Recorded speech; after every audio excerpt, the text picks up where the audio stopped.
मंत्री कार्यालयातील वृत्तपत्र बंद करण्याचा शासन निर्णयात सुधारणा आहे। आता छापील आणि ऑनलाईन सदस्यता घेण्याचा नवा निर्णय सामान्य प्रशासन विभागाकडून सुधारित निर्णय जारी आहे। यापूर्वी मंत्री कार्यालयातील वृत्तपत्र बंद करण्याचा निर्णय घेण्यात आलेला होता। त्यानुसार उपमुख्यमंत्री आणि मंत्री आणि राज्यमंत्री यांच्या कार्यालयातील व शासकीय निवासस्थानातील वृत्तपत्र वाटप बंद करण्याचा निर्णय घेण्यात आलेला होता।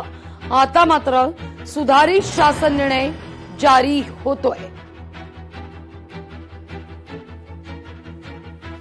आता छापील आणि ऑनलाईन सदस्यता संदर्भात नवा निर्णय घेण्याचा सध्या मुद्दा उपस्थित केला गेला आणि सामान्य प्रशासन विभागाकडून सुधारित निर्णय जारी झाला।